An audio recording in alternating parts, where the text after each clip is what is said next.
Boa tarde. Então, vamos começar infelizmente, a última mesa do Claro Enigma. Agora, gente. Então, mesa 7, Estética do Indizível. Chamo Pablo Batista Rodrigues, Felipe Fernandes de Oliveira, Vinícius Santos Loureiro e William Cunha de Freitas.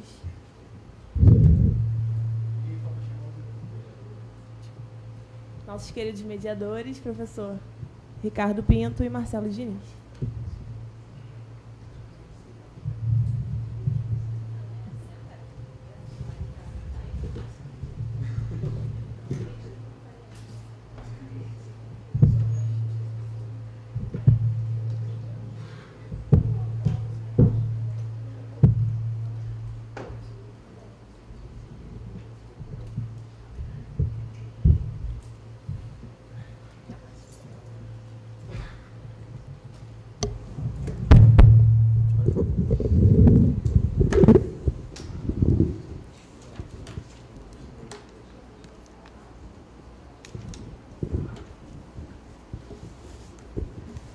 Bom, eu vou passar a palavra para vocês sem mais delongas. É o Pablo que começa? Então, fala agora Pablo Batista Rodrigues com Joseph K. O estranhamento pela perda da autonomia.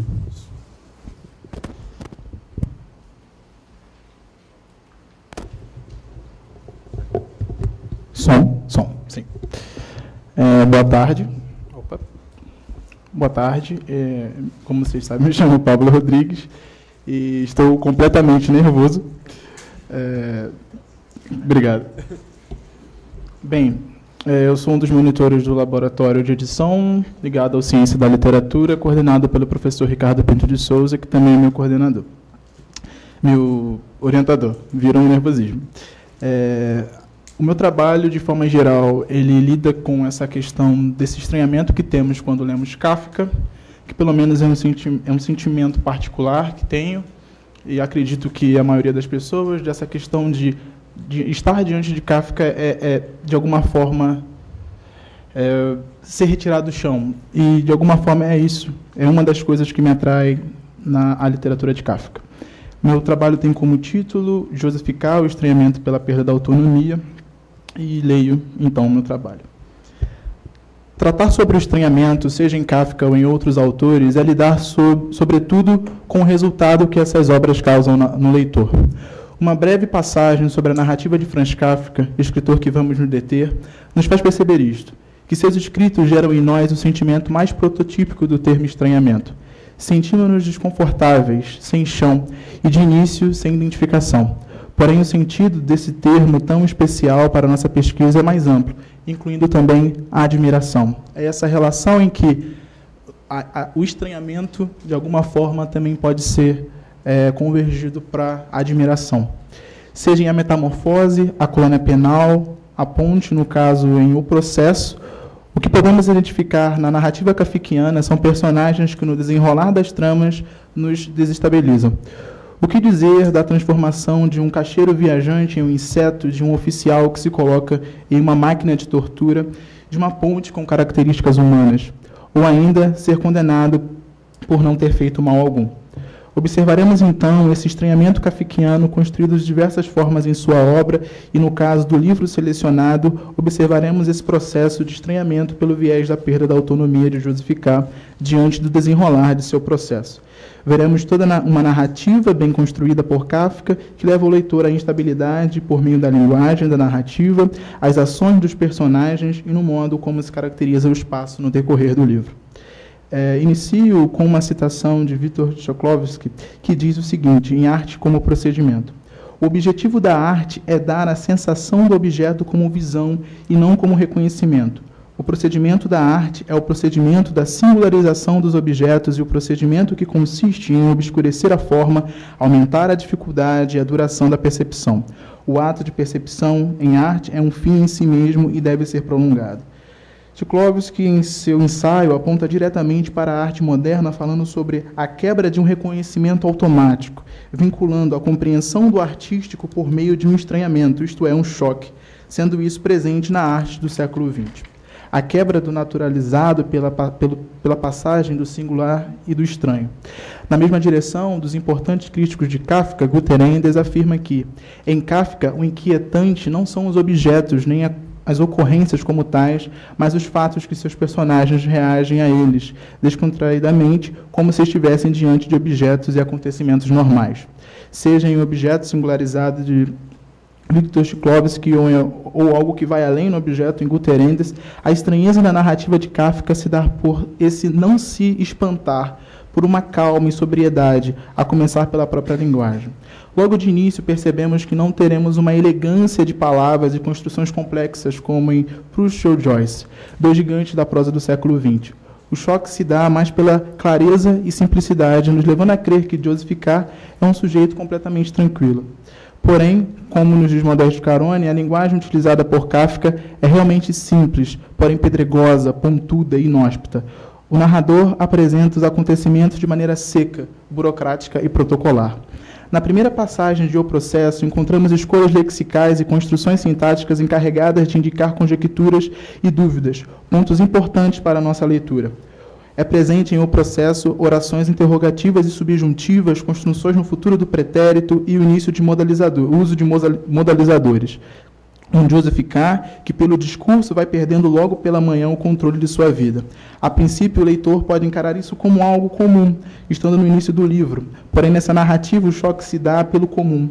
Nas primeiras linhas da obra temos: alguém certamente havia caluniado Joseph K., pois uma manhã ele foi detido sem ter feito mal algum.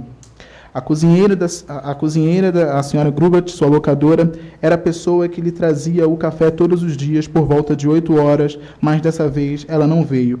Isso nunca tinha acontecido antes. Uma das definições atribuídas ao vocábulo alguém que inicia a obra é indicar uma pessoa cuja identidade não é especificada ou definida. Nessa primeira oração, temos uma característica presente em toda a obra, um tom grande de suspeita. Desconhecimento, falta de controle do que se passa. Isso ainda é intensificado na palavra posterior, alguém, no vocábulo certamente. É esse ponto interessante dessa construção de você utilizar alguém certamente. Eu acho extremamente interessante quando a gente consegue recuperar isso na tradução, onde você tem esse vocábulo que já indica essa incerteza juntamente com um outro vocábulo que indica essa dúvida, ou seja, alguém que não sabemos quem, certamente havia caluniado Joseph K. Esse modalizador indica alta probabilidade e baixo grau de dúvida, o que desperta maior incerteza sobre o futuro de K. Pois esses dois vocábulos unidos geram uma espécie de descontrole total sobre a origem do caluniador de K. Sobre Joseph, identificamos uma linguagem da incerteza, e não apenas as relações sociais são meios de pressionar esse personagem. Cada linha de O Processo revela um sujeito que tem o descontrole de sua vida e que nos parece, não há níveis, mas a perda no início da capacidade de se autogovernar. Nas entrelinhas de uma escrita quase que simplória, unimos a linguagem empregada pelo narrador às ações dos personagens. Na medida em que a obra vai se construindo, a presença do questionamento se torna presente. Que tipo de pessoas eram aquelas? Do que elas falavam? A que autoridade pertencia? Se pergunta Joseph K., diante dos envolvidos no seu processo. Porém, não há respostas claras às perguntas de K. Tudo em um processo pressiona o personagem a se curvar. A melhor coisa a fazer é se calar e não prejudicar ainda mais o desenrolar do processo. Assim, outros personagens colaboram avisando que K terá do grande dilema que está envolvido. Leio uma outra citação do processo. Será que ela vai me dar a mão? O inspetor não me deu, pensou enquanto observava a mulher de um modo diferente do anterior. Ela se levantou, porque ele também se levantou. Estava um pouco embaraçado por não ter compreendido tudo o que K dissera. Não se aflija tanto, senhora K., disse ela com lágrimas na voz, esquecendo naturalmente um aperto de mão. Ambos os trechos causam estranhamento, possivelmente pela atitude de K em querer apertar a mão no inspetor e depois da senhora Grubert, mas no fim receber como resposta uma atitude contrária. O que Joseph K. recebe é a falta de apoio e consideração, o que dentro de um cenário de incertezas pode ser visto como comum. Porém, essa atitude reforça a possível culpabilidade de K. Essa indiferença pelo não apertar a mão é um dos pontos para que a culpa seja estabelecida, ainda que ela não seja em nenhum momento declarada. todos já tratam K como suspeito. Então, a princípio, é dessa forma, observar como a linguagem, já desde o início do processo, já leva K a essa perda, já pela manhã, do controle próprio da sua vida, e, de alguma forma, também ver como os personagens influenciam isso em K. De alguma forma, é extremamente interessante essa relação de que o momento em que ele se relaciona com outros indivíduos na obra, com outros personagens, a gente percebe o quanto isso fica evidente, o quanto ele começa a perder realmente esse sentido não de suficiência, mas sim de como ele não consegue mais controlar ou limitar tudo que vai acontecer na sua vida. Tudo aponta para Joseph ficar ser culpado, não havendo um personagem que saia em sua defesa. Tem-se um exemplo, a ação do tio, Joseph, onde leio a fala do tio. Joseph, disse o tio em tom de advertência, até onde eu sei, você sempre me falou a verdade. Devo estender as últimas palavras que disse como um mau sinal? Não a esse ponto a dúvida e a possibilidade de K ser inocente, muito pelo contrário. O que tem são interpretações negativas.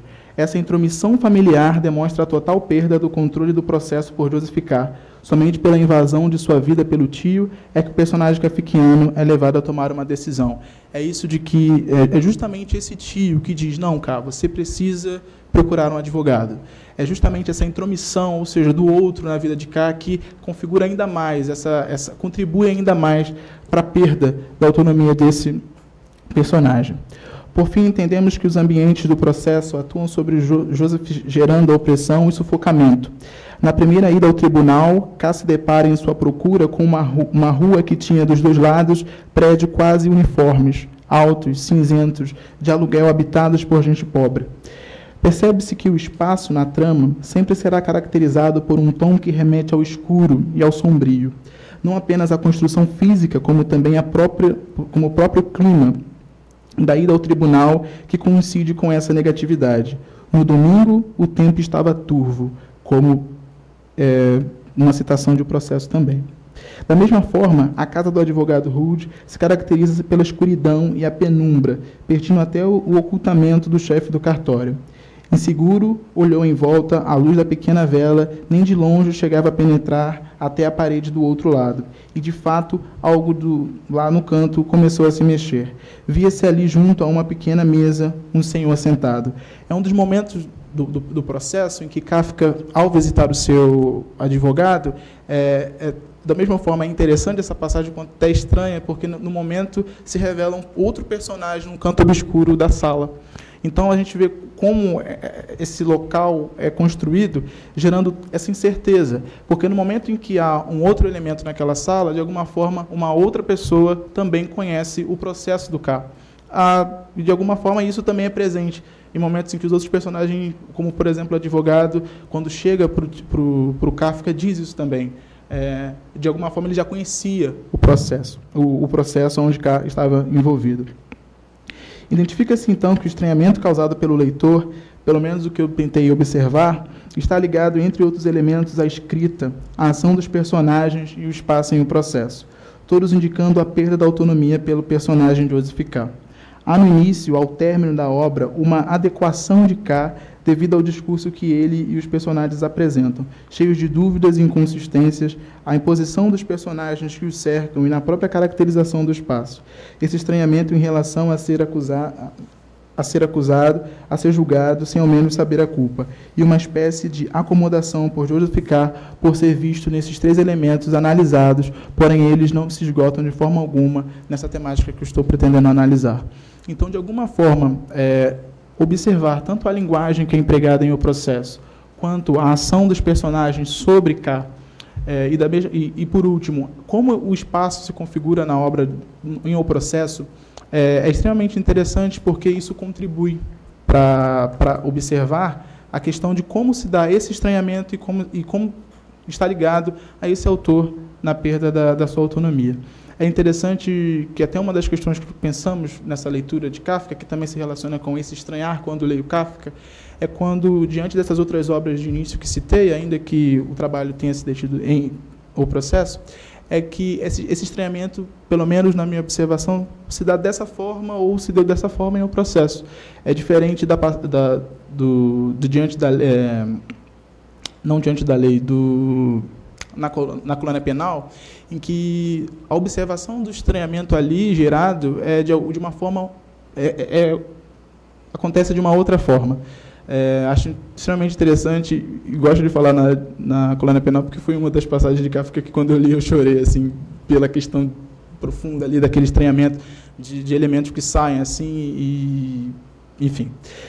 Peço desculpa a vocês porque, de alguma forma, essa pesquisa ainda está no início e, de alguma forma, também ela deixa algumas brechas e alguns outros temas ainda a apresentar, algumas leituras. E, desde já, é isso que eu desejo apresentar para vocês e agradeço a presença e senti. Obrigado.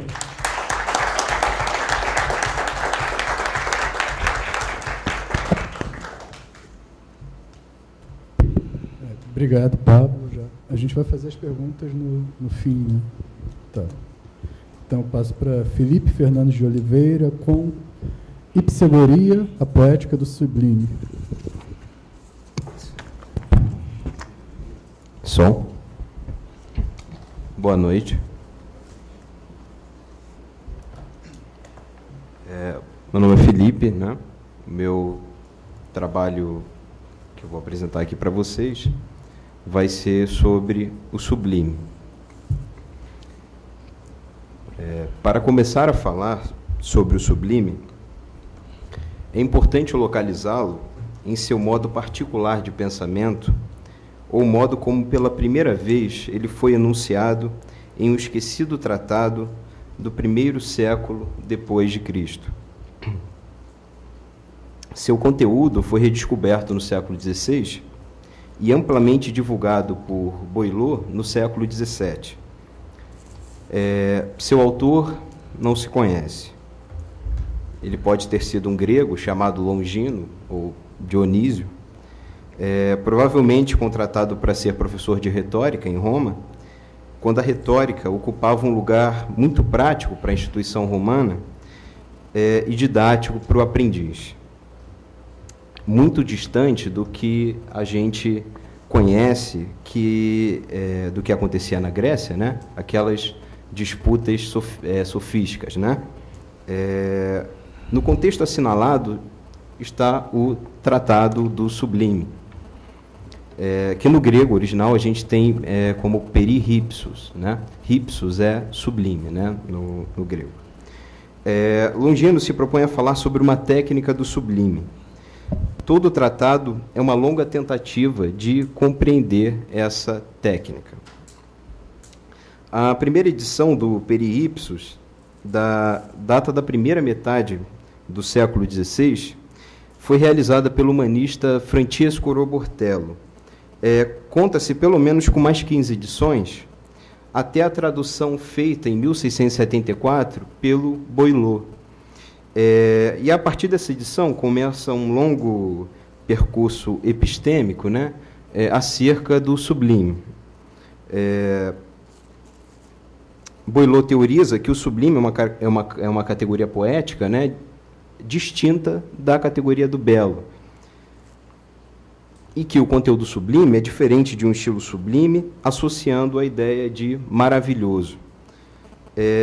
Quando as questões de Boileau chegam à Inglaterra, pensa-se o sublime como uma estética maravilhosa, objetiva e naturalística. Nas reflexões do Espectador, do Joseph Edison, um jornal criado pelo Joseph Edison em 1711, e nas investigações do Edmund Burke, né, na investigação aí sobre o belo e o sublime, né. O Edmund Burke tem um papel fundamental na nova definição do sublime, porque ele passa a associar o sublime, a partir do Burke, passa-se a associar o sublime à ideia de dor, de terrível, né, e a ideia de perigo, né. As discussões dos ingleses passam para a Alemanha e chegam na Alemanha através das críticas do Kant, que então objetiva o problema do sublime como construção intelectual do espírito e como desarmonia que se apresenta sob forma sensível, Desarmônica também é a estética de Hegel, fixando que o sublime é a violência da forma sensível pela ideia. O sublime de Hegel é extremamente espiritual e impregnado de ser, né? E já não vislumbra nenhuma fagulha aí do Ripsus. Bem, o Ripsus, que a tradição latina interpretou por sublime, tem como partícula principal esse rips, né, que designa algo elevado, né, ou algo que está no alto, né? O Homero tem um epíteto para Zeus, que é Ripsi Bremetes, né, em que ele une o Rips, que é algo elevado ou altivo, né, definindo o caráter de Zeus, digamos assim, e Bremetes, que é trovão ou raio, né? Então, o Homero, de forma muito sintética, ele designa duas qualidades de Zeus, né, que provocam a sensação aí de poder, né, e com uma qualidade intrínseca ao próprio Deus, que é o raio, né? Só que em outra passagem da Ilíada, a gente também vê Ripse sendo empregado como uma localização geográfica. Então, a passagem em que há um navio sendo fincado na areia da praia, e aí vocês vão ler Ripsoi, epi pissamatos, que é o navio sendo ipsoi, né, elevado, epi, acima da areia da praia, pissamatos, né? Ou seja, é uma localização concreta, né, uma localização geográfica diferente da designação de Zeus, né, que eleva aí uma conotação de altivez, né? Mas o que é o Ripsos em Longino, né? De fato, existe um Ripsos que é possível alcançar por meio de uma técnica e que, enfim, ele pode se realizar como uma ripsegoria, né? Ou como um dizer sublime, né? Uma linguagem sublime. Como vocês sabem, a retórica, a instituição retórica, né, é a realização de toda a cultura oratória produzida na Grécia e em Roma, né? O orador, que tem como fim persuadir o seu público, ele dispõe de diversas modulações técnicas, que é o ornatus, né? Que podemos dividir sumariamente em 3 gêneros, né? Por exemplo, se o orador, né, pretende ensinar alguma coisa ou provar alguma coisa, ou se um poeta pretende escrever uma poesia pastoril, uma égloga, não é? Ou simplesmente, se alguém quiser escrever uma carta, né, pode-se utilizar do genus humile, né, ou genus subtile, que corresponde a um estilo claro, né, com pouco estranhamento e com pouco ornatos. Agora, se o orador ou o poeta pretende que alguém deleite do seu discurso, né, ele pode avançar um pouco e invocar o genus medíocre, ou o genus medium, né, que tem o ornatus, por assim dizer, gracioso, né, cujo grau de estranhamento é leve. Já se o orador pretende comover ou arrebatar o seu público, levar ao público ao êxtase, como o Longino fala, né, o seu ouvinte, ele pode, se ele pretende, né, arrebatar o seu ouvinte, ele pode se utilizar de um genus, ou de um gênero de discurso, que é o genus sublime, que é o genus com o grau de estranhamento mais forte, né, ou com o ornatus mais complexo, né? Portanto, a gente tem então que o sublime é um modo de elocução, tá? Sua definição parte de um genus de discurso, cujo caráter é elevado. Portanto, o sublime não é uma estética, né? O sublime é uma retórica, é um modo de produzir determinado discurso. O Longino, ele lista no seu tratado 5 fontes para gerar o dizer sublime. As 2 primeiras fontes, o Longino vai dizer que são fontes inatas ao indivíduo, tá? A primeira fonte é a capacidade de noeses radeprebolon, ou seja, a capacidade de se alçar a pensamentos sublimes. Tá? Longino aqui utiliza duas palavras, sendo uma delas composta. Noesis, que a gente pode traduzir por pensamento ou conceito.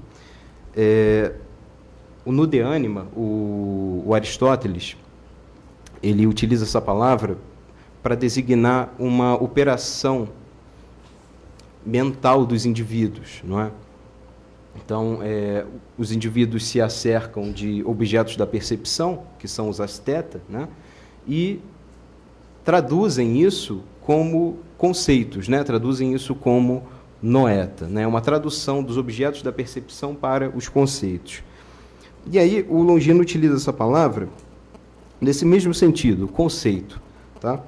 E a segunda palavra que ele usa é hadrepébolon, não é? Em que é uma aglutinação feita entre hadron, né?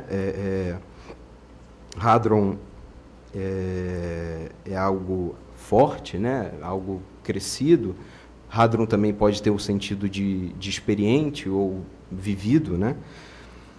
E repébolon, que é ser capaz de alguma coisa, né? Como a gente disse, é ser capaz de se alçar a esse pensamento sublime, não é? Então, o Longino nos mostra que, para produzir uma ripsegoria, a primeira fonte é ser capaz de ser maduro, não é? É ter uma certa vivência, não é?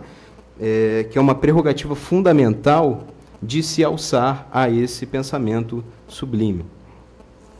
A segunda fonte é toistofodron entusiasticum pathos, né?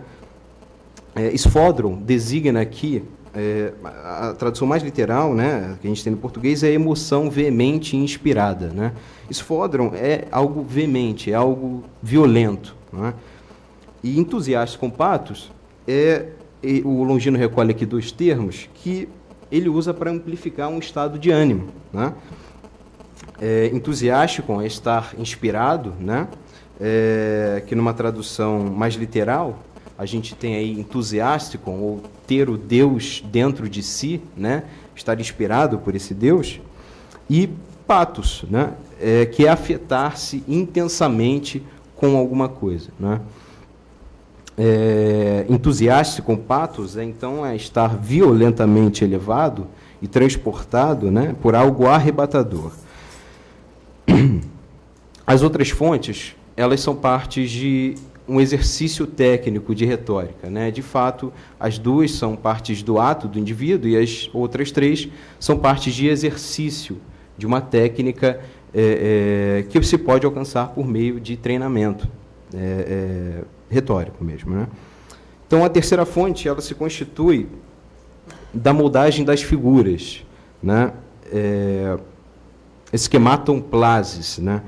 Os latinos usarão, né, a palavra figura para designar o que os gregos chamavam de esquema, né? Que, de modo geral, compreende-se pela parte externa do discurso, né? A aparência do discurso. Então, o Longino está anunciando um trabalho plástico das figuras que são de duas ordens, de pensamentos, noéseos, e de palavras, léxios, né? A seguir, a quarta fonte é a nobreza da expressão. Eu acho que essa é a que mais chama a atenção e talvez a que mais a gente deva se ater, né? Porque a grandeza dela, ela compreende um caráter linguístico e outro ético do discurso. Linguístico porque corresponde com proximidade ao que conhecemos hoje como eixo paradigmático, né? Ou seja, a escolha e seleção de vocábulos. Quer dizer, para ser um discurso nobre, tem de ter essa preparação, né, dos vocábulos, desde o simples vocábulo até as ordens sintagmáticas, né, e até a própria elocução do discurso precisa ser algo treinado. E toda essa preparação é chamada de onomaton theekogli, né? Que é a seleção das palavras, a seleção do discurso. E ético, porque supõe uma forma nobre e altiva de retórica, que quer dizer, que caracteriza aí que é um distintor, né? Distintor, não sei se eu falei certo, mas, enfim, se alguém quiser me corrigir, mas distingue, né, socialmente, né, esse orador das pessoas comuns, né, ou de outras formas de retórica menos nobres. A gente vai voltar a essa palavra que, nobreza de expressão, eu não falei, é genaia phrases. Genaia é a palavra central aqui, porque é ela que vai, ela significa nobreza, né? Ela que vai distinguir, né, esse discurso retórico, né, dos outros, né? A gente vai voltar a isso depois. A quinta e última fonte do sublime é a composição com vistas à dignidade e à elevação. Portanto, essa aqui é muito simples, é tentar constituir o discurso como um todo, né? Fazer sentido todo o discurso, né? Isso se chama síntese, né? Que é a composição do discurso como um todo, que visa as mega-alegorias, que são o discurso grandiloquente, né? E ao pathos, né? Que é uma emoção, essa emoção intensa que a gente já se referiu aqui, né? Para finalizar, vamos retomar essa palavra genaia, que ela demarca, então, dois conteúdos semânticos que supõem o modo de orador se colocar no discurso. Lembrando, é um gênero de discurso, é uma retórica, né? É o genus sublime, que dá a sua atenção ao ornatus, né? E o modo de se portar civilmente. Genaia é nobreza, né? Genaia phrases, nobreza de expressão. Para o Longino, o orador deve se utilizar dessas 5 fontes para construir uma ripsegoria, como a gente já viu. Ele deve se lançar a pensamentos sublimes, que é o primeiro gesto da ripsegoria, e deve manter-se atento ao modo como a sua elocução está se processando, que são as outras 3 fontes, né? O segundo gesto da ripsegoria. Mas aí o Longino, ele vai elaborar o seguinte pensamento, não é? Como que a gente educa as almas para a grandeza, e para torná-las prenhas de arrebatamento? E aí ele conclui, utilizando mais uma vez essa palavra genaia, ele vai concluir o seu discurso definindo o caráter para o orador. E aí eu cito o Longino. Primeiramente, pois, é absolutamente necessário assentar em princípio de onde nasceu o sublime. O verdadeiro orador não pode ter sentimentos rasteiros e ignóbeis. A palavra utilizada aqui para ignóbeis é exatamente o contrário, é o oposto da palavra genaia no sentido de nobreza. É agenes, né? É o sentido de não nobre. Tá?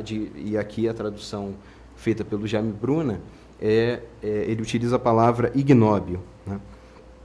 Com efeito, pessoas de pensamentos e ocupações mesquinhas e servis a vida toda, é impossível que produzam algo de admirável, merecedor de imortalidade.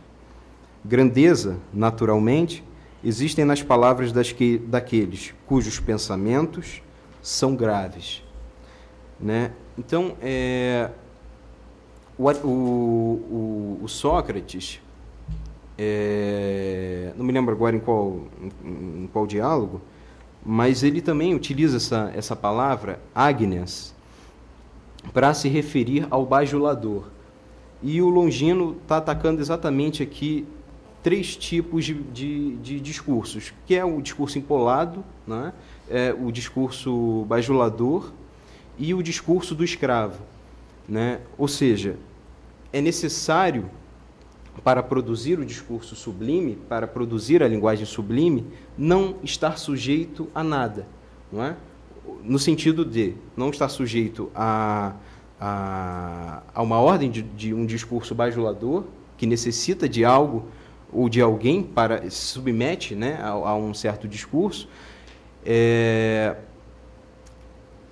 e a própria figura do escravo, então, aqui é trazida exatamente para simbolizar essa ordem de discurso mais mesquinha, mais baixa. Né? Então, para produzir a linguagem sublime, é preciso buscar a liberdade, não é? É preciso praticar, né, digamos assim, no próprio sentido da palavra genaia, a nobreza, né? Então, o Sócrates usa isso se referindo, né, ao bajulador, e ele usa outra palavra que é aleuterios, que é não livre, não é? O bajulador também ele é não livre, né? O bajulador, aquele que usa uma linguagem pueril também, ele é alguém não livre, né?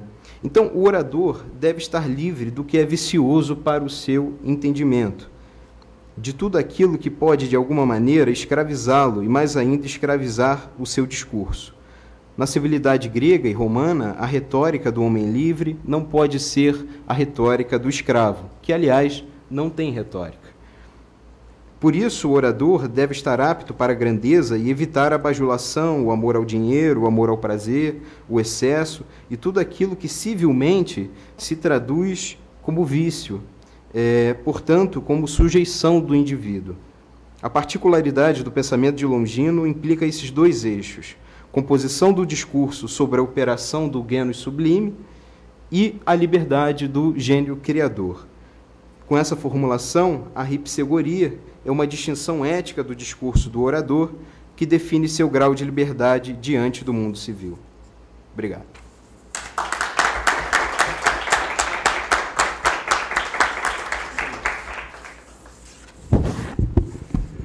Obrigado. Alô. Obrigado, Felipe. Eu passo para o Vinícius agora, Vinícius Santos Loureiro, Leituras do Efeito, de Paul a Borges. Som. Boa tarde. Borges, comentando a obra de Kafka, escreve que cada escritor cria seus precursores. Seria minimamente leviano acreditar que o próprio Borges, considerando sua vasta obra, tanto prosa quanto poesia, quanto obra ensaística, seria de alguma maneira alheio a esse recurso, a esse movimento. O primeiro contato do leitor com a literatura borgiana já remete a Poe. A relação entre os dois escritores, cujas obras estão separadas por aproximadamente um século, é muito mais significativa a nós pelo viés formal do que pela temática de cada uma. É bem verdade que Borges herda de Poe certo gosto pela narrativa policial, mas o ponto mais significativo dessa passagem é a própria opção pela forma de caráter breve, o conto moderno, que tem Poe como um de seus maiores expoentes. Aqui fazer apenas uma pequena ressalva que conto moderno aqui, apesar de o Piglia, que eu vou falar depois, que é um dos teóricos que eu vou em que eu vou basear esse trabalho, ele vai fazer uma distinção entre conto clássico, que ele vai colocar o Poe, e conto moderno, que ele já vai colocar o Borges. Aqui a gente apenas optou por colocar conto moderno para contrapor essa narrativa que vai surgir no romantismo, mais ou menos, às narrativas breves que já existiam, por exemplo, as novelas do Decamerão. Nesse trabalho, enfim, investigaremos um pouco mais essa similaridade, atentando para os aspectos formais, utilizando contos de ambos os autores para sustentar esse estudo. Antes de iniciar a análise dos contos e do manejo da técnica narrativa executados por cada um dos autores, é necessário que sejam estabelecidos dois pilares fundamentais para a sustentação da teoria. O primeiro deles diz respeito ao efeito. Poe formaliza no ensaio A Filosofia da Composição suas considerações acerca do que chama de efeito. De acordo com seus escritos, a obra de forma breve utiliza sua própria estrutura como recurso estético e que o próprio enredo é desenvolvido alicerçado na exploração da forma. Cito Poe: prefiro começar com a consideração de um efeito. Nesse fragmento, o autor sintetiza a primeira parte desse tópico. O conto deve, invariavelmente, caminhar para a construção de um efeito no fim de sua narrativa. O que resta, então, é que o autor se ocupe do encadeamento dos fatos que desembocam nesse final previamente pensado. Desse modo, ainda nas palavras de Poe, a narrativa do conto deve ser tecida apenas de forma que toda a sequência dos fatos narrados seja destinada a convergir nesse efeito. Sobre esse último ponto, Cortázar faz um comentário bem interessante.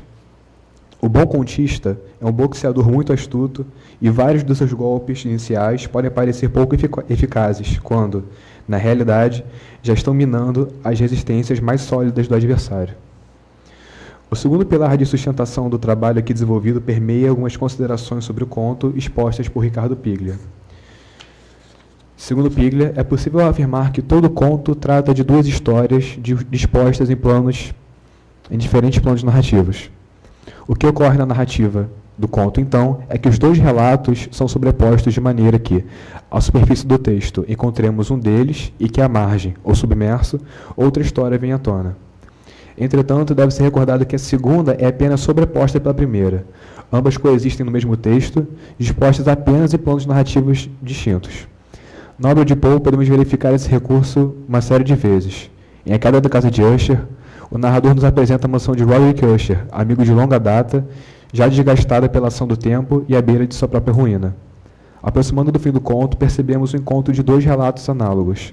Enquanto conta a história da casa, edificação, Poe conta também a trajetória da ruína da casa, família, assim como sua degradação moral e física. Em outro conto, O Barril de Amontilado, o movimento executado pelas duas histórias é similar. O relato da vingança e da morte de Fortunato abre espaço para uma leitura que sugere que esse assassinato é também a vingança da família de Montresor sobre a de sua vítima. Logo, é equivocado pensar que a segunda história é diretamente dependente de uma chave de leitura ou de qualquer tipo de alegorização, embora a ligação entre as duas histórias tenda para esse recurso, principalmente em Borges. Cito Piglia: o sentido de um relato tem a estrutura de um segredo, remete à origem etimológica da palavra secrenere, por a parte, está escondido, separado do conjunto da história, reservado para o final e em outra parte. Não é um enigma, é uma figura que se oculta. Fim de citação. Sobre esse conceito de ocultação, atentemos para dois contos agora.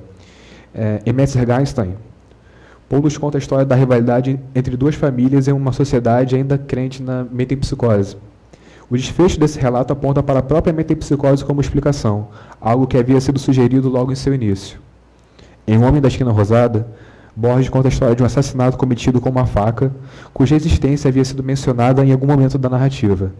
Em ambos os casos, a existência da história secreta, bem como do que ela trata, a ressurreição de um homem ou o heroísmo de um anônimo, é trazida à superfície da narrativa através de uma figura que se havia apresentado, metempsicose, faca, e se ocultado logo depois. Ainda é pertinente ao trabalho desenvolvido aqui outro comentário de Piglia sobre o conto. A história secreta é a que determina toda a estrutura do conto. Todo o desenvolvimento da narrativa, até mesmo da história principal, é dependente de como a história secreta está estruturada. Em outras palavras, podemos afirmar que o que há de secreto dentro de uma narrativa, segundo Piglia, é o que há de essencial para que essa narrativa exista. Dessa forma, podemos compreender um pouco mais a escrita dos contos, segundo Poe. Admitir que a narrativa primordial, a oculta, seja apenas trazida à tona no fim, é compatível com o que o autor propõe como efeito. O efeito, logo, é fruto não apenas do final surpreendente e dotado da carga que lhe é atribuída, mas também do próprio leitor que percebe atônito a existência de uma segunda narrativa, de uma segunda história na mesma narrativa. Tendo em vista os conceitos apresentados, veremos dois contos de Borges onde a problemática da questão se apresenta. Primeiramente, em Os Teólogos. A rivalidade entre dois teólogos é contada a partir de um deles. Após uma referência feita por Aureliano, João, o segundo, é levado à Inquisição, julgado e condenado. A narrativa que concerne o antagonismo entre os dois e o ódio nutrido por Aureliano termina na própria morte de João. O que acontece, a partir do episódio da execução, é que nos é mostrada a figura de um Aureliano desconcertado, perdido e, por fim, exaltado pelo milagre de ter morrido de maneira semelhante a João. A história secreta do conto é exatamente contrária à principal. O sentimento que move Aureliano na direção de João não é essencialmente ódio, mas uma intensa admiração. No segundo, Os Jardins de Caminhos que se Bifurcam, as duas histórias estão dispostas de uma maneira um pouco singular. O narrador começa o relato contando a história de Yutsun, espião durante a Primeira Guerra, fugindo de seu algoz. Em determinado momento, a história é interrompida, dando lugar ao relato sobre um de seus antepassados e seu projeto de um labirinto infinito. Somente no final da narrativa é que a história da guerra é retomada, dando fim às duas histórias existentes aqui. A partir desses contos, então, podemos pensar a questão de como o efeito aparece em Borges, ou como ele apareceria em Borges. Como já dito anteriormente, o efeito não se dá apenas por uma emoção ou sentimento encaixados no final do conto. Grande parte da surpresa, que é indispensável para o próprio efeito, é fruto do aparecimento da segunda narrativa, ou ainda da tomada de consciência de que existe uma segunda narrativa no mesmo texto. Até esse ponto, o conto borgiano não difere do modelo clássico proposto por Poe. Então, vamos atentar para um outro ponto. Fazendo as releituras dos contos de Borges, já com a ciência de quais são essas duas histórias e como elas estão estruturadas no mesmo espaço, é possível de se observar algo interessante. O Borges provoca, voluntariamente, uma espécie de revezamento entre as duas histórias. Assim como é recorrente em toda a sua obra, o autor quase sempre no início faz uma referência, em algum nível, à narrativa secundária, que só a partir daí se tornará secreta. Retomando os exemplos, percebemos que, em Um Jardim de Caminhos que se Bifurcam, a temática da guerra não é apenas mencionada com o objetivo de provocar um motivo qualquer para a fuga do espião, mas já faz parte do relato do assassinato que será cometido por ele ao fim da história. Em Os Teólogos, Borges explora a questão da alteridade e ainda cita outras perseguições religiosas logo no início, fato que se remete ao próprio conto. Citando Borges, logo do primeiro parágrafo. Arrasado o jardim, profanados os cálices e as aras, os hunos entraram a cavalo na biblioteca monástica e rasgaram os livros incompreensíveis e os vituperaram e queimaram, temerosos talvez de que as letras encobrissem blasfêmias contra o Deus deles, que era uma cimitarra de ferro. A introdução forte, aparentemente um recurso estético simples, que Borges vai dialogar muito com essa tradição da... aparentemente recurso estético, dialogando com essa tradição que vai recorrer a uma espécie de introdução forte para marcar um apelo ao leitor, para convidar ele para trazer o leitor para o texto, é uma referência já à própria narrativa secreta. Em Borges, não, essa referência nunca é gratuita, ela já tem sempre uma referência que vai ser revelada, que vai ser explicada em um momento. Sendo assim, o que podemos aprender da análise dos contos a partir das bases teóricas estabelecidas é que Borges, tendo conhecimento das teorias e da obra de Poe, é capaz de reinventar e explorar mais profundamente a questão do efeito. O modelo clássico de Poe se baseia na exploração do efeito e sua conexão com a história secreta. No conto borgiano, o efeito não se dá apenas pelo aparecimento da segunda história. A grande questão aqui é que, de fato, o relato já foi mencionado e anunciado. Cito Piglia: a forma se condensa numa imagem que prefigura a história completa. Há algo no final que estava na origem, e a arte de narrar consiste em postergá-lo, mantê-lo em segredo, até revelá-lo quando ninguém o espera. Ainda mais, Borges faz com que a temática do relato secreto seja abordada de maneira aparentemente ingênua através do relato principal. Podemos, então, sintetizar a análise desse modo. O efeito na obra de Borges não se limita ao aparecimento da narrativa secreta. O que verificamos é que o efeito se torna um movimento de repetição, de retorno. A história, de certo modo já conhecida, é contada e lida sem que se possa dar conta disso.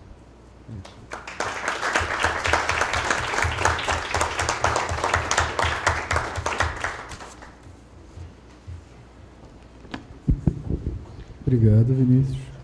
Eu passo a palavra agora para William Cunha de Freitas, A Sombra de Berenice sobre Egeu. Bom, boa tarde. Bom, gostaria de agradecer aos meus amigos que ajudaram a organizar o evento e chegamos à última mesa, conseguimos fazer o evento. Bom, eu vou apresentar, eu acho que...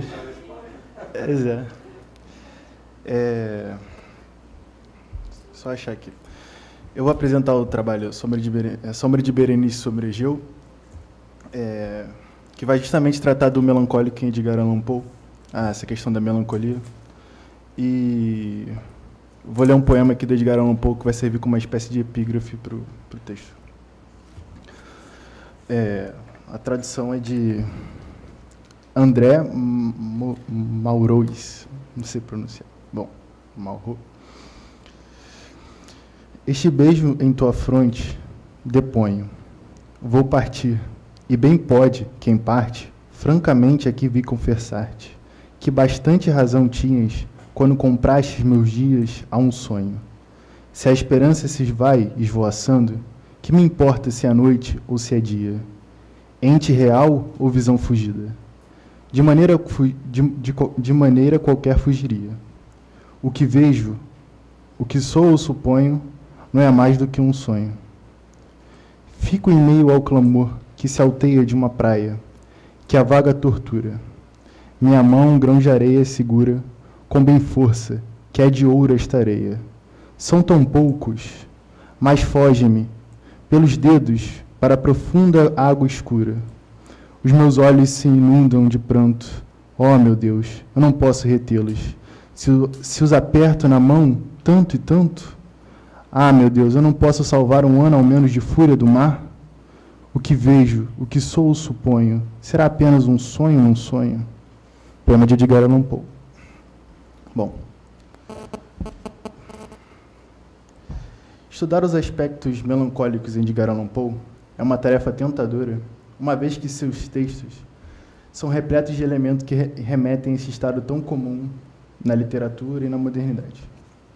Entretanto, é necessário compreender de que forma a melancolia poiana funciona como elemento da narrativa para a criação do efeito desejado pelo autor.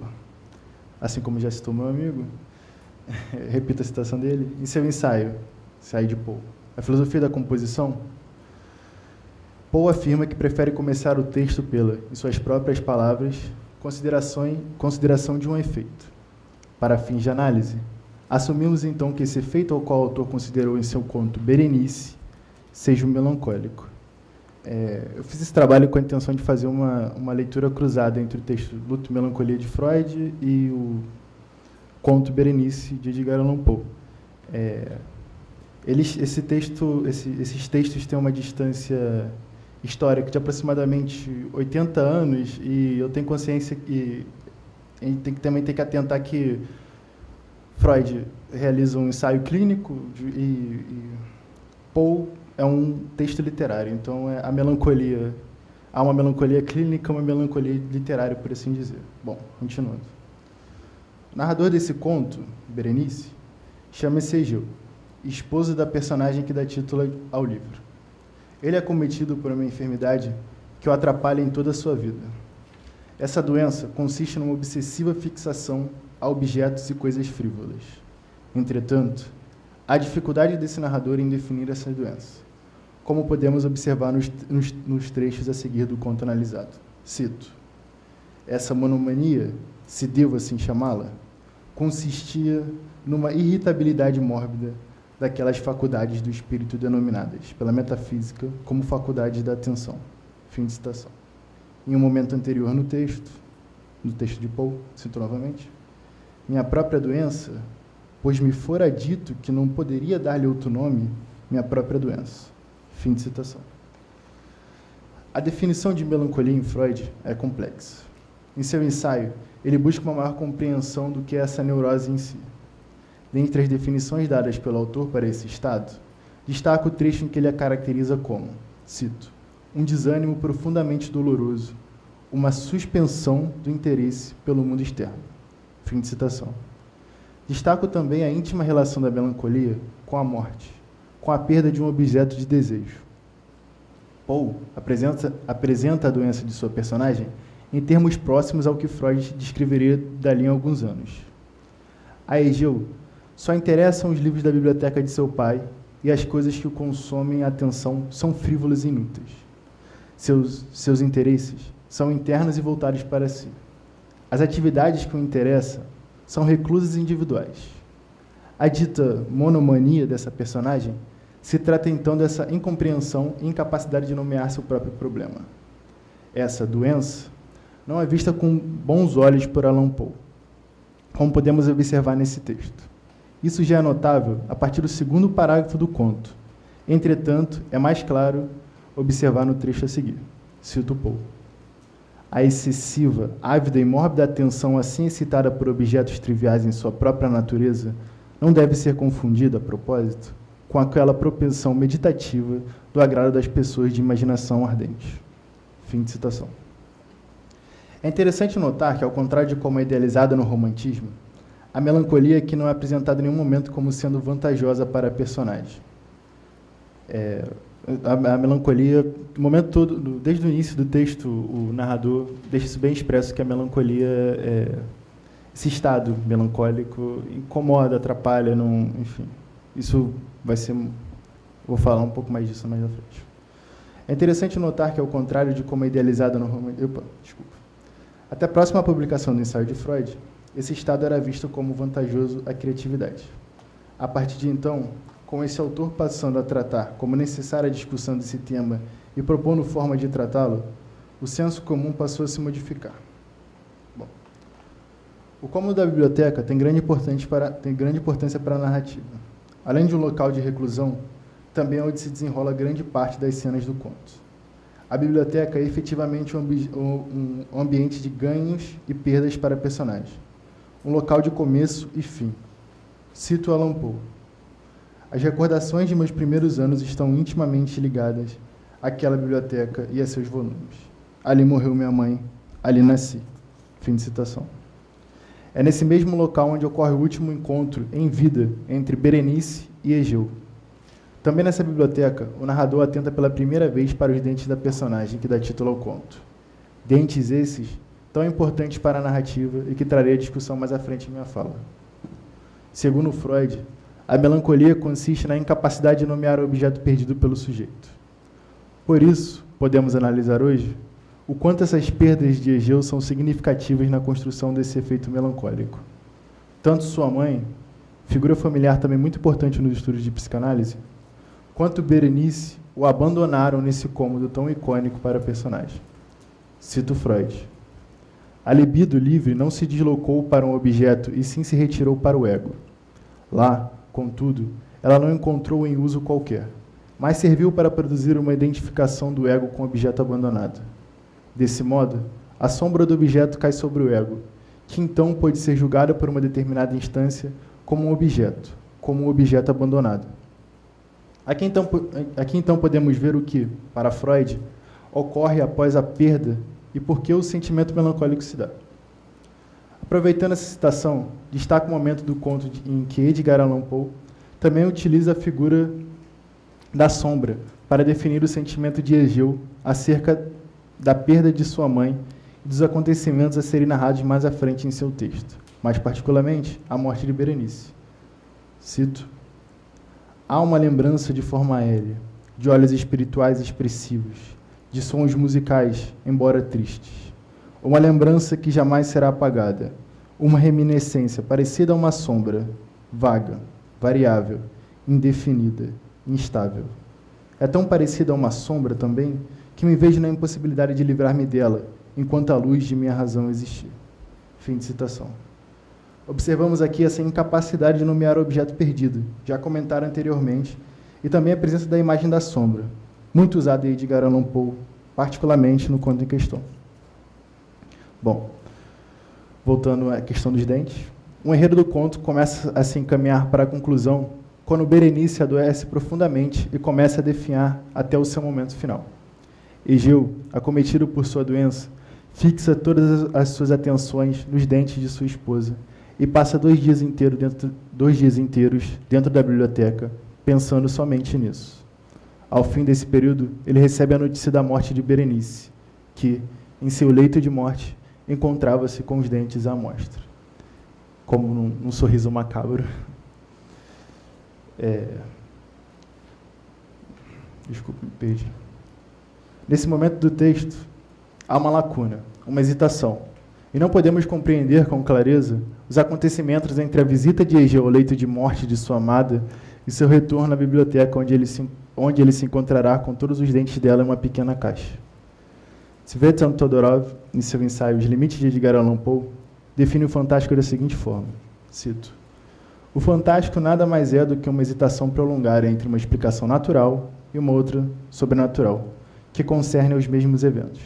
Fim de citação. Não podemos definir o que levou o personagem ao túmulo de Berenice. Não é efetivamente a narração dos acontecimentos desse momento.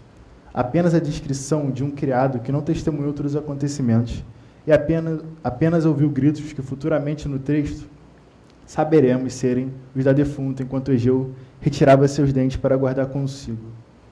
Esse elemento fantástico aqui deixado por Allan Poe é interpretado por nós como uma representação da impossibilidade de realização de luto da personagem. Aqui observamos a incapacidade do abandono do objeto perdido. Entretanto, tratando-se de um conto de horror, de um conto de Edgar Allan Poe, o fim é perturbador como esperado. Concluo então minha fala destacando o quanto a melancolia é um tema moderno ainda em discussão que ainda deve ser discutido nos dias atuais. A literatura vem representando há muito esse estado de maneiras diversas.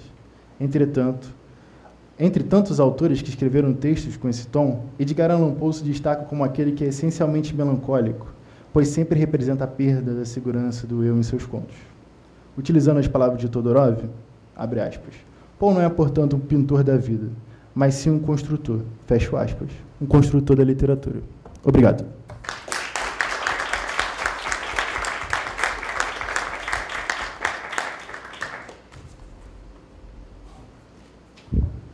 Obrigado. Bom, última rodada de perguntas agora. Eu tenho algumas coisas para perguntar, mas você quer começar, Marcelo? Bom, teria bastante coisa para falar com cada um de vocês, mas eu só pontuar algumas coisas. E recuperar também. Eu vou começar pelo William, que estava falando agora. Meio que pensar uma coisa aqui contigo, que você falando, eu já li esse texto algumas vezes. Então, mas agora me veio algumas coisas em como talvez começar a pensar esse melancólico como uma espécie de lugar também da confiança na palavra. Quer dizer, quando a gente... depois eu te passei esse texto, o George Agamben tem um texto ótimo que fala sobre a assídia, que era a melancolia medieval, não sei o que, acho que você já leu isso também. E como o melancólico é o sujeito que acha que a palavra dele ainda representa mesmo ele representado. Quer dizer, o quanto ele está... Ele acha que talvez... Ele considera achando que a capacidade de falar dele, a capacidade a linguagem dele ainda tem alguma ação sobre a realidade, mesmo quando essa realidade já não responde à morte, né? Quer dizer, o cadáver não responde a você. O melancólico quer que o cadáver continue respondendo, continue respondendo, continue respondendo. E como isso passa, de alguma maneira, por um mundo textual, né? Como passa por um mundo da representação, da literatura, na casa de Usher, pelo folclore, pela música, né? Uma coisa para a gente discutir depois e tal, meio que uma ingenuidade diante do poder da linguagem. O melancólico seria esse cara que não consegue desconfiar da própria capacidade de dizer, que acha que ele ainda consegue controlar o mundo ao redor dele e não aceita que existe silêncio, que existe negatividade, que existe vazio. Pablo, assim, seu trabalho está muito no início, tem muita coisa para falar aí, mas só para passar por algumas coisinhas, assim, acho que talvez esteja faltando o pulo do gato, que você insistiu em todo momento no estranhamento de Kafka, na perda de autonomia, e que é mais ou menos uma coisa que talvez você quisesse dizer, que a forma da representação da perda de autonomia, ou a questão da autonomia está posta em Kafka através do estranhamento.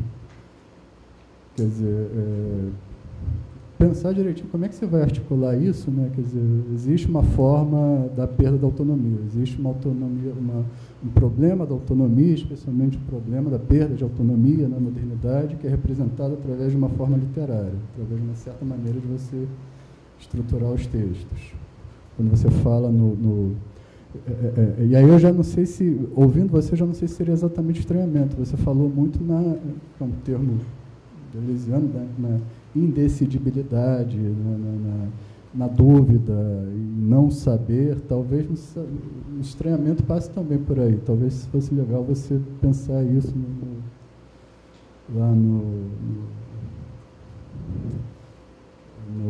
por uma literatura menor, ele fala muito no espaço descontínuo, né? Um espaço que não se fecha, que causa consequência também. que é um espaço que você não pode decidir exatamente como ele funciona, né? O mecanismo não está funcionando muito bem, então acho que seria mais ou menos esse caso de pensar também a dúvida junto dessa questão do estranhamento. O estranhamento que se dá muito pela dúvida, né? Um outro tipo de fantástico aí, que já não é um fantástico todoroviano, né? Mas ainda tem uma hesitação aí de alguma maneira, né? Você não fecha o sentido da coisa. Vinícius, sem comentários, muito legal o trabalho, assim, esse surgimento dos contos, das histórias, mas talvez se tivesse que pensar o ponto de fuga disso também, né? Quer dizer, o Borges, tudo bem, esse conto moderno borgiano se combina muito nessas duas narrativas, mas um outro mestre do conto é o Kafka, por exemplo. E aí como é que isso funciona dentro de Kafka, por exemplo, que você parece que não tem duas linhas narrativas, ou mesmo dentro do próprio Borges, pensar talvez os contos em que isso não acontece de uma forma tão redondinha, né? Acho que no Jardim dos Sendeiros que se bifurcam, tudo bem, mas tem um conto que foi citado aqui pela Daniele Levinas, A Rosa de Paracelso. Você já leu esse conto? Você conhece? Sobre ele. Porque isso já funciona de uma outra maneira, né? O mestre que está sempre sendo testado por um aprendiz, enfim. Felipe. Muito bom. É só pensar um pouquinho como essa tradição retórica que você está... E aí é uma pergunta mesmo, como é que isso se relaciona ao sublime do Burke, né? Que esse retórico tem ainda a ver, de novo, falando sobre essa confiança na palavra, sobre uma confiança de que você pode falar de maneira elevada, né? E como esse sublime do Burke, por exemplo, depois do Kant, é exatamente a fuga disso, né? São as coisas que você não pode dizer, são as coisas que fogem da categoria. Talvez perguntar para você mesmo como é que você pensa essa passagem, né? Desse sublime que é uma tradição técnica, retórica, para esse outro sublime que se torna uma coisa completamente diferente, né? Assim, a palavra sublime, quando a gente fala dentro da tradição de hoje em dia, está pensando no sublime filosófico, né? Sublime kantiano, sublime burkeano. E como é que você pensa essa passagem? Como é que você descreveria isso? Ou não pensa, não te interessa por enquanto?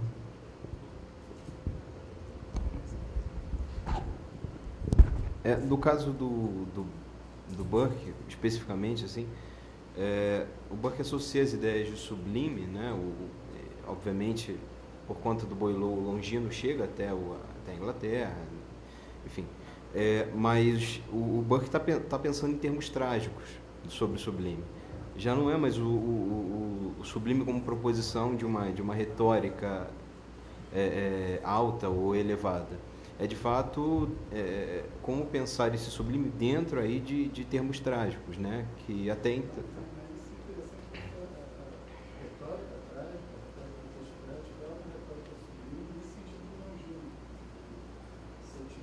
A retórica de quem, perdão? Dos trágicos. Da poesia trágica, você causar um determinado efeito nobre através do...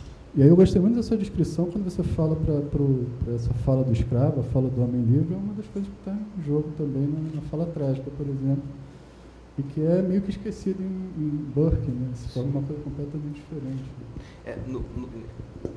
O Longino, ele faz questão de separar, porque o Tratado Longino é um tratado, de alguma forma, vai a contramaré, né, de uma certa predominância na retórica grega de até então, que era uma retórica ática, que queria voltar a uma linguagem do aticismo, né, uma linguagem elevada, gramaticalíssima, né? Então, de norma culta e tudo mais, e o Longino, ele está ali pegando no ponto exatamente em que isso sai, né? Quer dizer, uma linguagem sublime é uma linguagem que precisa de um certo arrebatamento, de fato.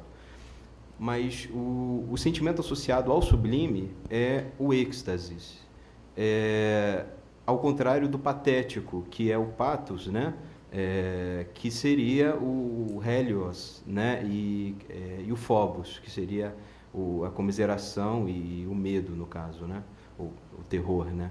Então, o sentimento trágico, para o Longino, de fato, não faz parte de uma linguagem sublime,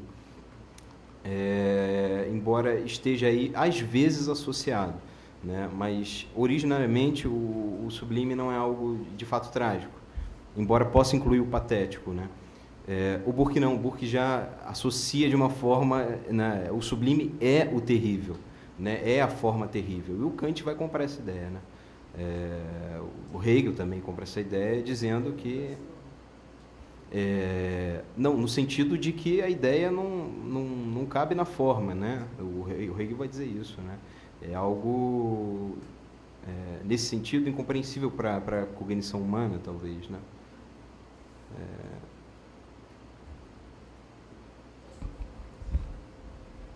Quanto a essa questão da melancolia como lugar de confiança da palavra, uma das coisas que eu não consegui encaixar bem no texto, mas é interessante também pensar que é uma narrativa em primeira pessoa, é um personagem que toma o lugar do discurso para contar uma história que ele viveu. Realmente pensar nesse sentido também acho interessante. Eu não consegui encaixar isso no texto, mas acho bem. E agradeço.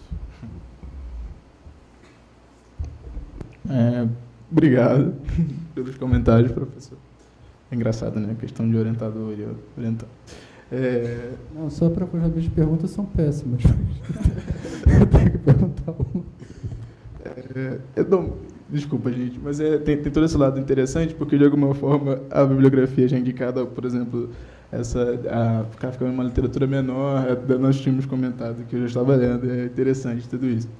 Desde já agradeço realmente, porque eu, pelo menos, ainda que no início, tento pensar essa questão da autonomia, né, em Kafka, sobre essa perda que o autor tem de se relacionar, essa perda que o personagem tem no sentido de não ter o controle na questão, não mesmo de não ter domínio sobre o seu processo, e como isso foi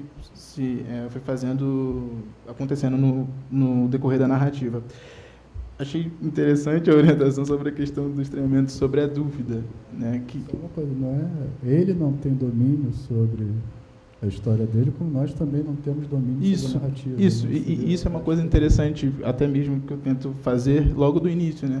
Alguém certamente, que é esse ponto que pelo menos no primeiro contato, ainda que simples, não, há um jogo extremamente profundo, se você pensar nesse significado desses dois termos, de algo que não, certamente alguém, ou seja, o definido com o indefinido ali, né, logo no início, e é justamente tanto o personagem quanto a gente na leitura perde isso. E até uma coisa que lembro mesmo, isso é uma certa característica mesmo. Na Colônia Penal, na Metamorfose, você vê que a gente não sabe muito bem o que vai acontecer com esses personagens. Da mesma forma com que os personagens também não sabem o que vai acontecer com eles próprios. E basicamente isso mesmo que eu consigo, pelo menos, relacionando com o seu comentário. Obrigado. Você comentou a questão de como é que isso aconteceria em Kafka, e falar isso do lado de quem está falando de Kafka é um pouquinho... Não estou metendo não, tá? É uma não pergunta, esquece, Vinícius. Foi, na verdade, elogiar seu trabalho mesmo. Foi muito bom, mas até voltando ainda, não saindo ainda do Piglia, ele comenta que uma das questões de Kafka, o conto kafkiano, ele vai ser a importância que ele vai ligar para a modernidade, que vai ser uma espécie de inversão que o Piglia ele percebe na maioria dos autores que ele ressalta para fazer esse levantamento das duas histórias. Ele vai ressaltar uma espécie de recurso que o Poe faz, que o Borges faz, que ele vai dizer que outros fazem também, mas que vai ser apresentar essa história principal, que vai ser geralmente uma história mais cotidiana, mais trivial, e a história secreta, que vai ser a grande história, vai ser o horroroso, enfim, o que vier a ser explorado como efeito ou não, vai sempre estar na história secreta. E o Piglia comenta que o grande recurso que Kafka promove vai ser essa inversão, que o que está à superfície, o que é visto é sempre horroroso, e por trás tem sempre uma coisa silenciosa, trivial e cotidiana, mas está sempre querendo sair daí e voltar para a superfície. Talvez, se existir de fato em Kafka esse movimento de duas histórias dentro da mesma narrativa, talvez esteja presente nessa inversão que ele faz. A segunda história kafkiana permanecesse em segredo, né? Porque a gente não consegue entender muito bem. Porque esse livro está operando com manifesto latente, Kafka só pode ser pensado no manifesto, que é uma cifra, não no desdobramento. Muito provocante, também não sei a resposta, eu agora. Não tem nenhuma revelação. Não quer dizer que não tem nenhuma revelação. Exatamente vai ser a desconstrução do que o Piglia está sugerindo. A história que deveria estar à superfície, que está secreta, de qualquer forma, ela tem um movimento de... Você percebe que existe alguma coisa ali por trás que está provocando essa separação. Tem alguma coisa por trás? Não sei. Eu acho que esse é o ponto. Será que há um segredo no Kafka? Eu acho que não. Eu não percebi. Não sei. Vamos pensar isso hoje. Realmente. Então, porque se a gente for pensar que o Piglia está operando com o manifesto latente, o latente é uma narrativa que se desdobra a partir do manifesto. É uma narrativa que a partir da imagem cifrada se faz. Eu fico pensando se o Kafka é uma remissão de imagem a imagem, de manifesto a manifesto, ou se há algo latente ali. Se há metáfora, como o Marcelo falou. Não sei, para pensar. É a grande questão kafkiana mesmo. A divisão, a guerra entre os kafkianos, né? Se tem ali uma coisa acontecendo, se para deixar no vazio. Né?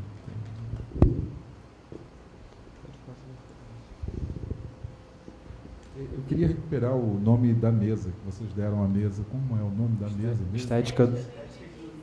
Pois achei curioso, né? Estéticas do indizível. Vocês falaram contra a estética, parece que todas as falas, de certa maneira, se dirigem a uma anti-estética, na medida em que vocês falam em técnicas do efeito, né? Seja a técnica do sublime, né? Seja a bibliografia do Poe, né? Que está atravessando, de certa maneira, a reflexão de vocês três. Ele fala do inverso disso, né? Não é uma estética. E o indizível está aí de uma forma curiosa, né? Talvez o indizível esteja mais presente numa ideia do sublime, né? Na medida em que o sublime ele se dá também como essa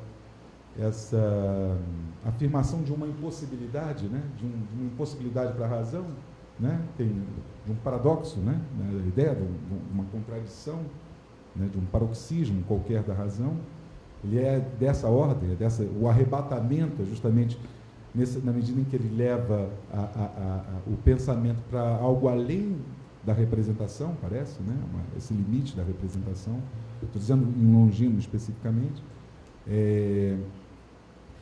Uma pergunta assim que eu vou fazer para a mesa, todo mundo vai ter que responder. Tem a ver com o que o William falou também. Você falou de já uma melancolia, como é que é? Clínica e uma melancolia literária. Eu fiquei pensando qual seria a clínica, a melancolia clínica, e qual seria a melancolia literária. O que é uma melancolia literária, o que é uma melancolia clínica? Eu imagino o clínico melancólico. Tá bom. Mas você ia fazer a mesma pergunta e ia responder pelo jeito também. Não.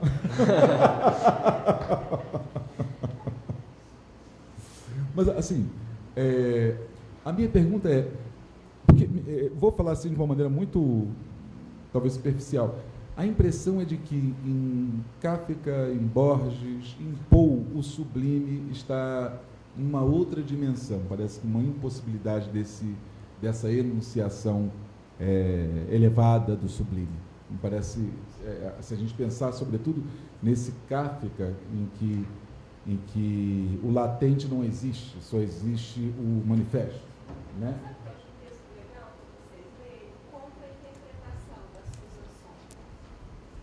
É uma outra indicação que eu ia sugerir ao William, eu não sei se tem em português, é o Melancolia no Espelho, do Starobinsky, né? Que é sobre Baudelaire, que é um leitor de Poe, né? Conta de pedaço. Um tradutor de Poe.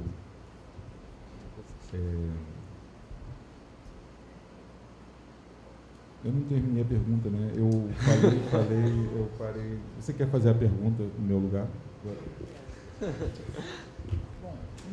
Bom, eu adorei a mesa, eu achei que tinha muita, enfim, intertexto aí entre vocês, né, com a questão do efeito, enfim, as técnicas, e justamente eu queria começar por dizer alguma coisa ao Pablo, né, que eu nunca tinha ouvido falar, porque nunca tinha assistido, e eu gostei muito da sua apresentação, e justamente essa questão da perda da autonomia dos personagens de Kafka, eu acho que você tem toda a razão. De uma certa maneira, nenhum personagem, quer dizer, se a gente pensar na oposição entre romance moderno e romance tradicional, a gente poderia dizer que o romance tradicional finge, não é? Faz crer que o herói tem um destino, tem autonomia. Isso é justamente toda a técnica romanesca tradicional, através do determinismo, que leva a crer que as pessoas têm um destino. Essa autonomia como valor do sujeito racionalista, burguês, emancipado, ela começa no século XVIII, mas no final do século XIX ela já está meio desgastada, porque tem a ver com a política, tem a ver com a vida a representação política, tem a ver com a propriedade privada, né? A autonomia do burguês é porque ele tem dinheiro e pode comprar. Então, voltando a Kafka, você tem toda a razão. Eu acho que Kafka ele está demonstrando que a autonomia é um logro para todos nós. A autonomia, a liberdade, a propriedade, porque a gente fala, não sabe o que o outro vai fazer do que a gente está dizendo, né? Então, de uma certa maneira, eu acho que tem até um texto muito bonito do Milan Kundera sobre Kafka, em que ele diz, a impressão que o leitor tem é que o grande pecado para Kafka é a individuação. Quer dizer, para Kafka. Na obra de Kafka, o pecaminoso é ser o indivíduo, é ser justamente essa autonomia mínima que se pede, né? E eu queria justamente sugerir que você fizesse, atentasse para as figuras que encarnam o senso comum em Kafka. O pai de família, com Odradek, o pai, no Veredito também, não tem autonomia nenhuma. O menino sai do quarto, vai 2 horas no quarto do pai, depois se joga no rio. O que aconteceu ali naquele quarto, né, que o pai deu esse veredito do suicídio do filho? Então, eu acho que o senso comum é esse discurso do poder, esse discurso, né, que Heidegger diria da terceira pessoa, do diz-se, faz-se, pensa-se. Esse discurso talvez seja o discurso que ainda acredite na autonomia. Percebe? Então, realmente não tem sublime, mas será que Kafka, o sublime não é morrer feito um vira-lata, um terreno baldio, como no Processo? Isso é sublime.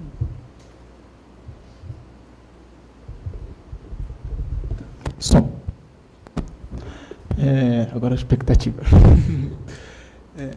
Obrigado pelo comentário, professora Ana. De alguma forma, eu concordo, pela até, ainda que esse, para mim, do ponto de vista de complexo, até mesmo essa definição de autonomia, pela complexidade do termo, e por aí vai, realmente eu, captando isso, dessa falta que esse sujeito tem, esse personagem tem ali no processo, como a gente também já comentou, de ter esse controle e, no fim, passando por isso mesmo, dessa questão mais do Estado, mais política, da autonomia.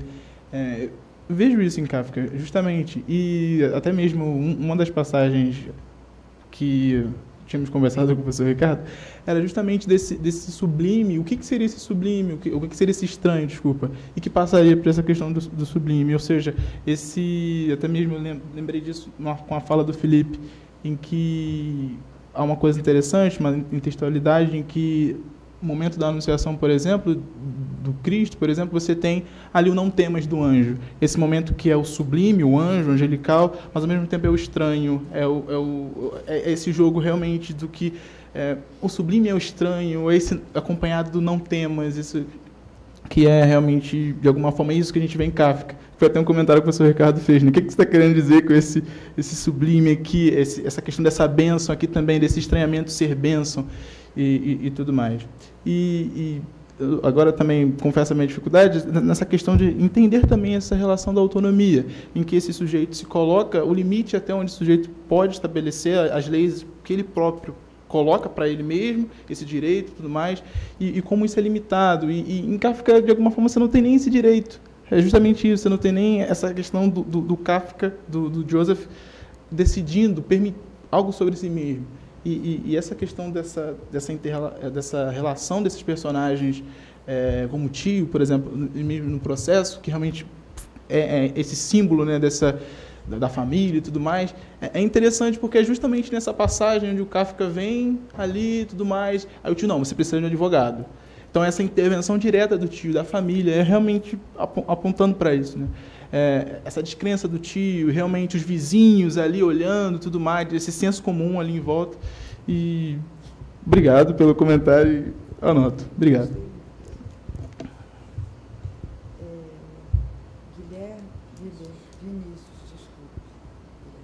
Vinícius, eu queria dizer que, justamente, eu li esse livro do Pilha e a gente até já organizou juntos um curso de extensão sobre a forma breve, as formas breves. Então, a gente poderia, não era um convite aqui que eu queria fazer a você, que um dia a gente poderia organizar novamente um curso de extensão sobre o conto breve e contemplando toda essa discussão, inclusive do efeito, não é?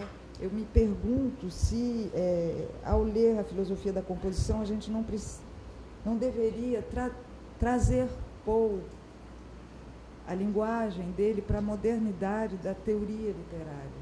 Porque, às vezes, o conceito de efeito, a noção de efeito, aliás, você falou também, a consideração de um efeito, o efeito, o que é o efeito? Não é? Parece que o termo é pequeno para o que ele quer dizer. E eu acho que, lendo a filosofia contemporânea, lendo os teóricos, você vai não contradizer, mas traduzir numa linguagem mais atual a teoria, né, poética de Poe, sobre a forma breve. Mas eu queria responder à pergunta do Ricardo, mas fica para a próxima, para o nosso curso. Porque é a questão do efeito, justamente. Se em Kafka,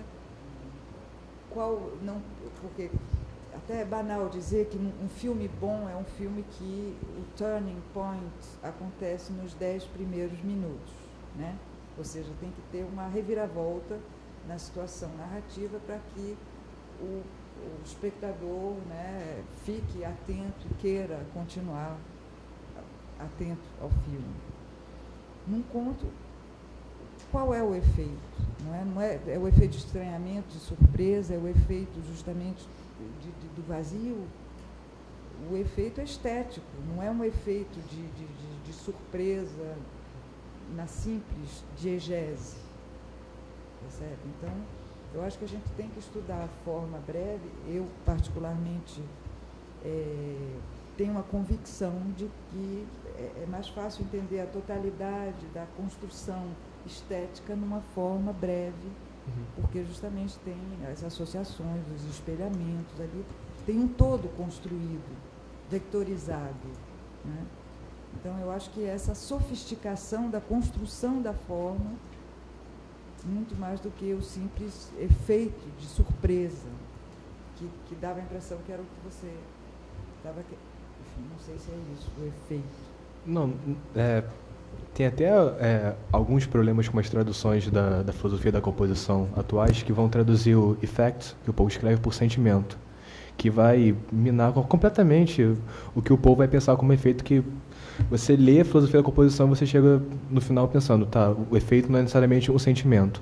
Naquele caso que ele está até pouco respondendo o que o Marcelo comentou sobre melancolia clínica e melancolia literária, o Paul ele vai dar um exemplo de o que seria uma situação dotada de melancolia, aí ele já vai pensar alguma separação entre beleza e belo, ele vai colocar em lugares diferentes para ele, e vai discutir o que seria para aquela poesia, para aquele período, o que seria a grande beleza para alcançar o belo, e ele vai eleger a melancolia. Mas eu acho que o que o William estava pensando quando separou melancolia clínica e melancolia literária, é que o Poe ele vai colocar a melancolia apenas como uma tristeza...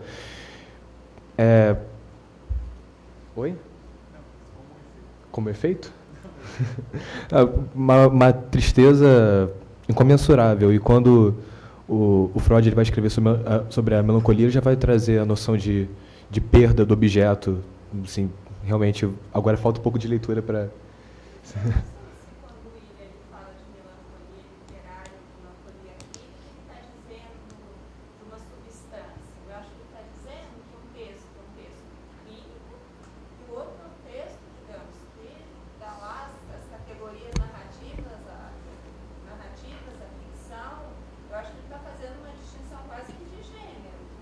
Mas é bem isso mesmo, são... Eu acho que ele está marcando que surge esse significante melancolia, mas que eles vêm de espaços, digamos, narrativos diferentes, né? Porque, por exemplo, se você estivesse trabalhando com um estranho, lá um Heimlich do Freud, a Helene Cixous, ela trabalha o estranho como um estranho romance ensaístico. Né? E ali tem narrativas dentro de narrativas. Luto e melancolia tem uma natureza muito diferente de um conto do Poe. Eu acho que o William, ele tá, pelo que eu escuto ele falar e pelo que ele está pensando nesse problema de um cruzamento, é trabalhar um texto psicanalítico e um texto literário. Pois bem, e de fato aí são, né, a melancolia que emerge de cada um é diferente. Embora elas operem, um pode operar no outro, iluminar o outro, ou problematizar o outro. Algumas concepções que o Freud traz, justamente, ajudam a iluminar essa melancolia que eu chamei de literária. Mas assim, como pensando nessa frase que o Todoravi fala dele ser um construtor, mas no que um sujeito melancólico assim constrói como melancolia e o que o Poe constrói como melancolia. Enfim, são coisas diferentes. Uma tem uma funcionalidade totalmente literária, que é dentro de uma linguagem literária, e sendo bem freudiano mesmo, o sujeito teria também dentro da linguagem, mas uma linguagem diferente. Não é uma linguagem literária, é uma linguagem que também construi um outro tipo de realidade, assim como o Poe constrói. Acho que é interessante pensar que nenhum é feito, o outro vai ser causa. Né? A clínica quer curar a melancolia. Ah, sim, O Poe quer produzir uma melancolia. Interessante. Uma postura diferente, que eu acho que dá uma natureza diferente do próprio para uma melancolia objetiva, um objeto. Exato. E uma das grandes questões do próprio Freud dentro de luto e melancolia, um momento em que ele se pergunta assim, mas por que alguém adoece por saber a verdade? Então a gente pode, inclusive, a partir daí pensar uma melancolia, que é uma posição subjetiva, e pensar uma melancolia que é uma patologia. São coisas diferentes também. A melancolia ela pode ser uma escolha de uma posição do mundo, mas o Freud, ali ele está pensando na melancolia patológica, inclusive porque ele vai dizer o luto é algo, um processo normal e saudável, precisa ser feito. E a melancolia não, é o adoecimento. Sim. Né? Então aí, mas dá para pensar a melancolia como uma posição, como uma escolha. Mas o Freud ali está pensando de fato numa patologia. Então, essa pergunta dele é admirável. Né? Por que alguém adoece por saber a verdade? E aí você pode se perguntar, né? Que verdade é essa que melancolia Eu acho interessante. Eu acho interessante porque, assim, o Poe, como autor, quer criar um efeito melancólico. Agora, o narrador, o Egeu, o narrador, ele vê essa melancolia, como eu falo aqui, como algo negativo. Então, assim, não seria um efeito desejado, não é algo assim que se deseje. Tem lógicas diferentes, acho que, assim, dá para desdobrar bastante isso aí. Liga o... Muito debate, a gente poderia dizer que nem todo melancólico se torna artista. Não é artista quem quer. Eu não concordo com o Marcelo, que é uma escolha, assim. Não é uma escolha, é uma escolha, um objetivo.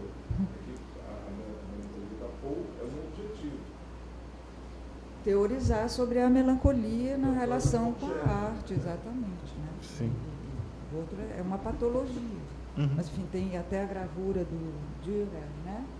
A melancolia, assim, enfim, é associado também à interrogação do cosmos, do segredo. Que verdade é essa? A verdade que não atingimos, né? É o silêncio aterrorizante das estrelas. É isso que causa melancolia.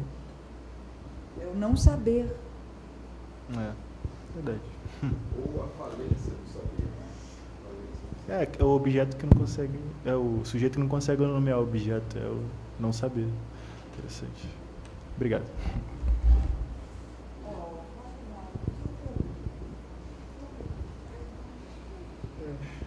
Gente, perguntas? Felipe, você tem uma pergunta.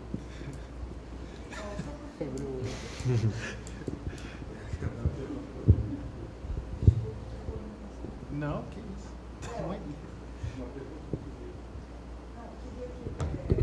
Felipe, você falou da noção de figura, que é esquema, né?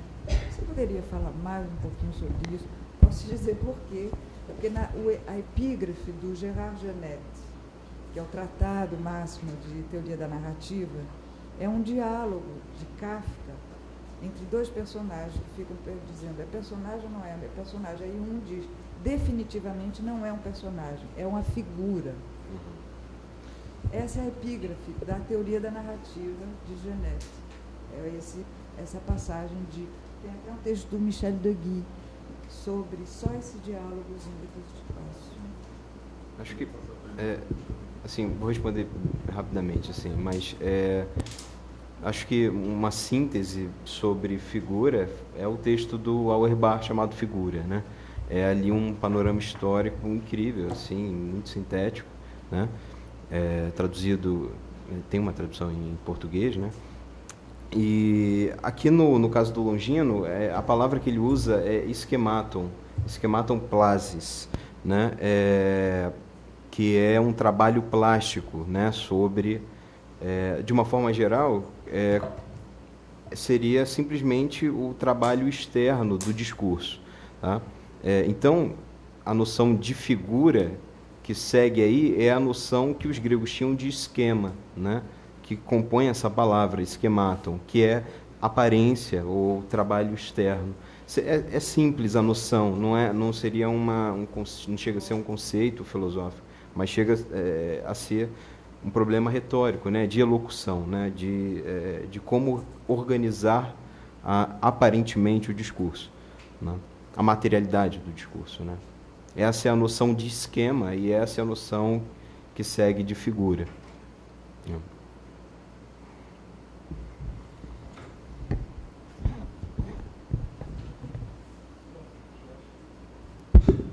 Acabou. Parabéns. Parabéns.